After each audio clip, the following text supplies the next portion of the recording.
All right, the Georgia Bulldogs wrapping up G-Day.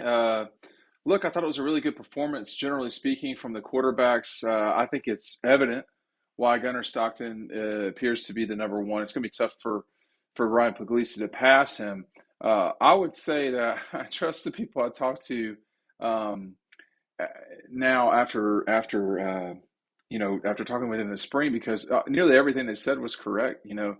Gunnar Stockton does just here's my take on the quarterbacks, and then we'll just move on to a lot of different stuff.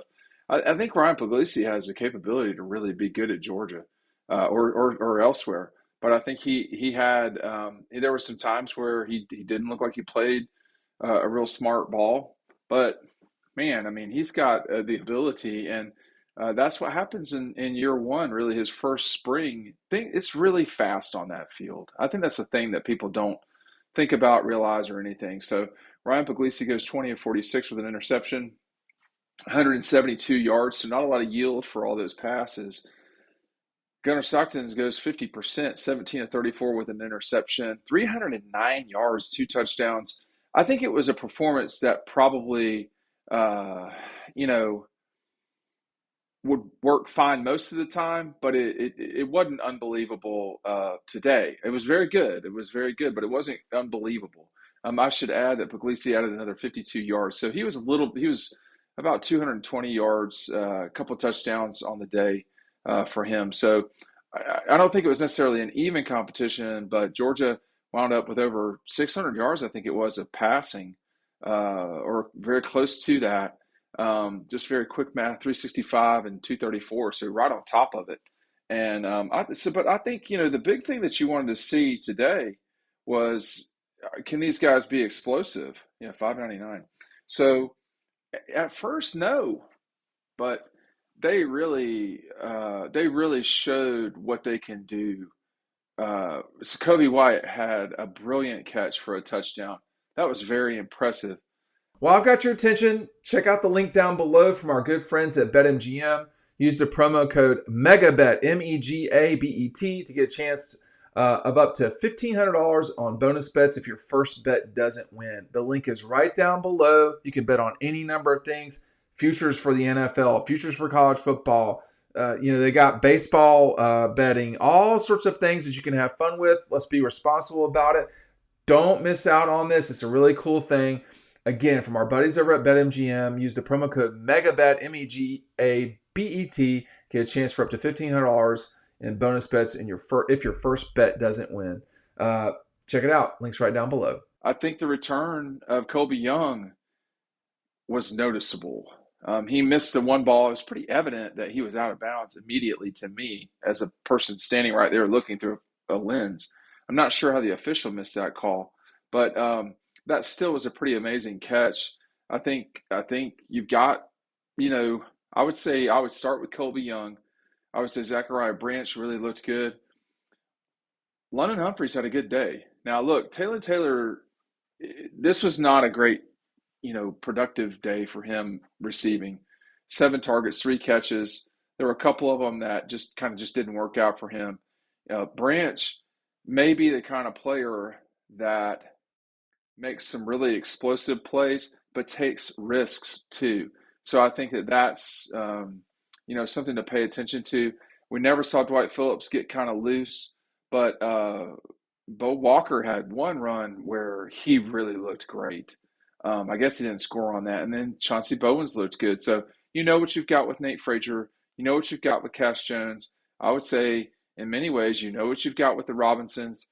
This is a pretty good running back room. They don't have unbelievable running backs. There is no Sean or DeAndre Swift or James Cook, but they've got a lot of pretty good running backs. So there's a lot of pretty good right now, and that's kind of what my takeaway from this day today offensively is there's a lot of pretty good. Is there enough there by the time the season comes around that they can really be an explosive, crazy good team? I don't know. But we woke up this morning to news that Tennessee and its starting quarterback for the season, or for a while here, have broken up. I just don't even know what to say about that. I think kudos to Tennessee for not for not sort of capitulating there. But at the same time, it's a warning about the space we're in. Kirby talked about this for a while. Obviously, he understands it better than most people, and he correctly points out that the House settlement is only a parameter. I mean, if there's not correct auditing as to what's going on and what the correct numbers are, what I mean, if we're not, if you put poop in, you're going to get poop out, and that's what I wonder is, is college football ready to to police itself? And the answer to me is they've never been ready to police, and they don't want to. And all these programs are going to have to adjust to such a strange time. It's hard to build depth. He was very positive about where Georgia is at going into the summer. Some of the quotes, I can't remember them off the top of my head. I don't want to make a mistake with the computer here, but I might. Some of the things that he said were like, let's see, um, there are big bodies that have to be replaced on the line of scrimmage. We just have to get better. We're probably not as good on the line of scrimmage as we've been the last 3 or 4 years, but we have time to get there. But we have to get there. And he said they knew they had a void coming on the offensive line with so many older players that have played lately. I can't go back and watch this. It's such a strange. It's like old school Augusta on Friday or Thursday. You had to be there. You had to be there, or you couldn't see it. So nothing to me occurred today that wowed me so much that I'm like, man, this guys look like the real deal. But nothing takes me away from, well, there were some things that made me say these guys are the real deal. I mean, the receivers are obviously better. It's just obvious. Now, the younger guys were not receiving the ball. They were dropping the ball. That's not the same thing as receiving, of course. But I think, they got to grow. Kobe White had that great catch, but Colby Young, you got to see Landon Humphreys get going again. Um, Taylor's got the ability. Today was not an unbelievable day for him. And then, of course, Zachariah Branch is going to be a guy that probably can light the place on fire at times. Kirby wants to talk about fire and passion and energy. That guy's got some serious speed, fire. I mean, he was talking about, he said, I'm really excited about the state of the running backs. I think this is going to sound, this is on the coaching staff. They have what they need, I think, to win it all. Now, will they? I don't know. And by the way, that doesn't mean that they just will. I mean, that's not what I'm saying. I'm saying they have a lot to work with. They don't have a superstar quarterback. Um, they just don't, and that's what it is. But at the same time, um, they have a very good quarterback. No matter what people want to say, Georgia's explosion in the second quarter and beyond, I needed to see that. I think that was important. I think they have a pretty good defense. I don't think they have a dominant player. I think that's just the thing. They don't have Brock Bowers, Jalen Walker, Jalen Carter, Jordan Davis, Nakobe, DeAndre Swift. They don't have Nick Chubb or, Sony or multiple people like that. It may be that their receivers are their strength. It may be, but I don't. I mean, I may be missing it. I'm not sure. I'm not being facetious there. I'm not sure who is like a complete, absolute. The other team's going to have to worry about this person, which would be my suspicion would be that could be Bolden defensively, but the linebackers are really good too. So there's a lot that this team is going to have to play together and grind it out. In 24, they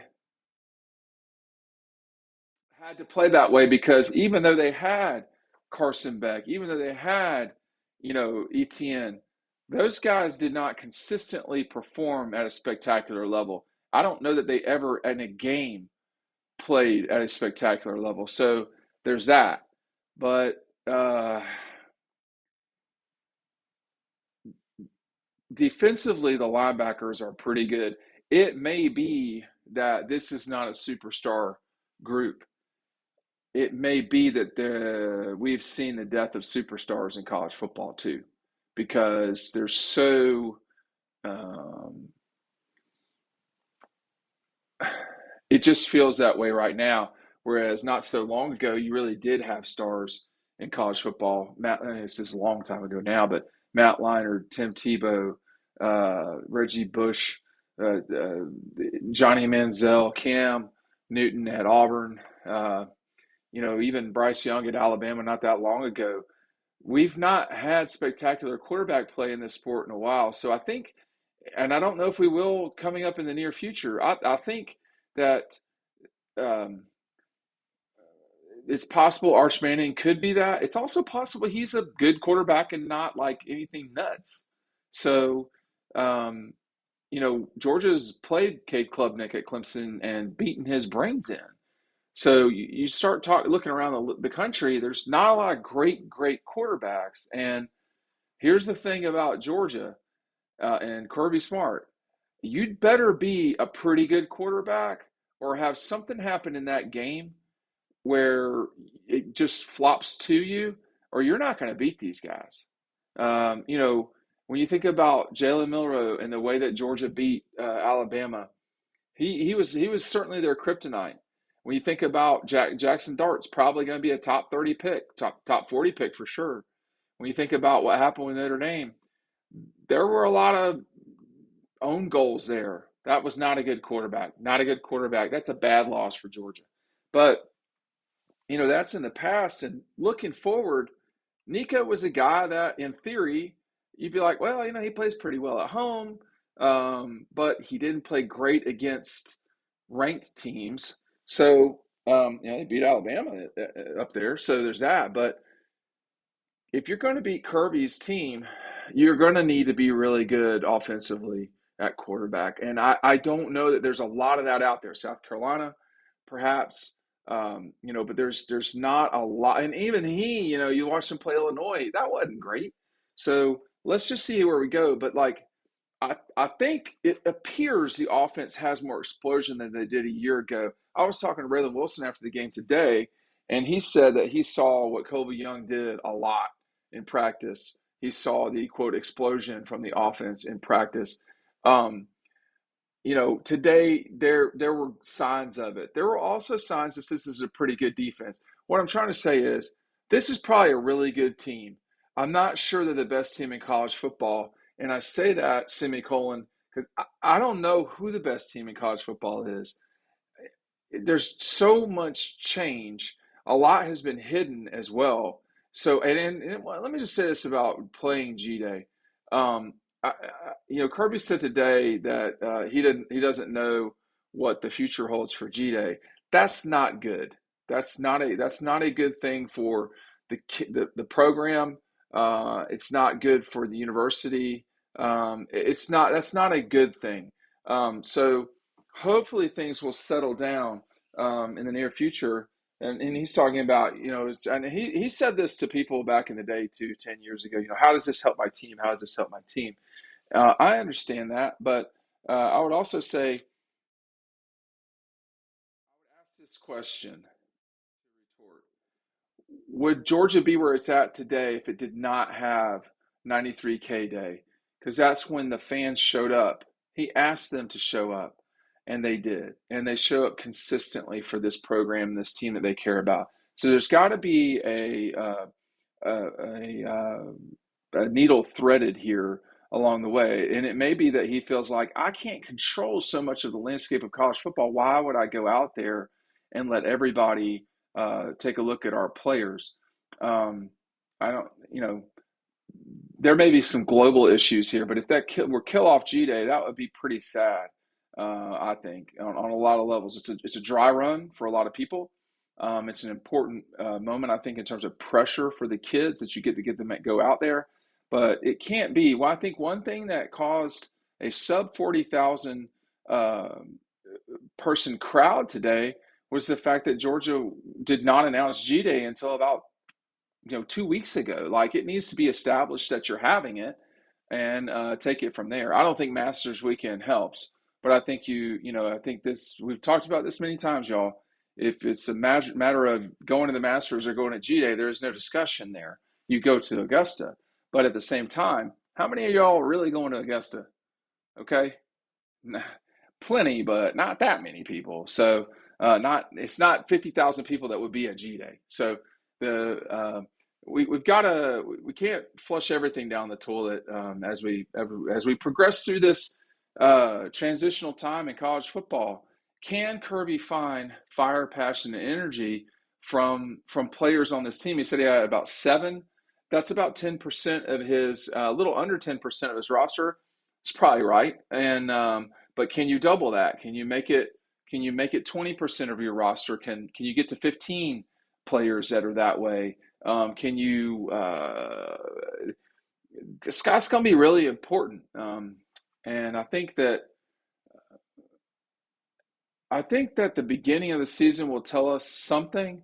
But this is going to that this team is young may make things not so obvious until maybe you get back from Jacksonville. Um, there's not a lot of teams that are going to be as gifted as Georgia, talented. And, the Tennessee game to me probably just got a little bit less scary because you're going to, Tennessee's going to have 2 weeks to basically get ready for Georgia after playing Syracuse. So we'll see how that goes. And then, Alabama here, we'll just see. I don't think Georgia would lose those. I would not pick Georgia to lose those games right now anyway. But I think that this team has the ability to grow moving forward because they're young and relatively inexperienced. They have the skill set to do a lot of damage this year. In addition, I don't know that there's a giant dragon they got to slay that's out there. Ohio State was clearly the best team a year ago. That was obvious to me. And that they won the national championship is not surprising. That Texas was a really good team, not surprising. Georgia was a good team too. I don't know that they're more talented this year, but they may be like the high end is not better. The top four players at Georgia, it's not better. They may be deeper everywhere else though. Everywhere else is in quotations. I mean, they've got some receivers and running backs for you. They got some linebackers for you. They got some tight ends for you. The question is, do they have what they need on the lines? He seems to think that they can have that. Maybe it's not obvious. And, it's straight up, is Gunner going to perform when he has to? And it really does come down to that. I thought it was a successful G Day. The field, it just looks so good. I know y'all never probably see this. Whoever runs the turf management, it just, man, I tell you what, I got because I'm on a lot of fields and a lot of turfs around the league and so forth. The, when these guys get any sort of time at all, it's the nicest field I go on. It's nicer than Jacksonville. It's nicer than anywhere in the SEC. It's pure turf everywhere. There's no artificial anywhere. They do a great job with on the facilities side of things at Georgia. And again, it's a great recruiting tool to just because everybody's ratcheting things up. This is a multi-million-dollar roster build now. And all of these details, they all matter. Everything matters. And I think that that's one thing that it just pops. It just pops. You didn't see it on TV today, but I can assure you it just pops. Look, thanks for watching Dog Post. Please be mindful of our newsletter. The link to that is down below. And we'll see y'all on the next video. Thanks for watching.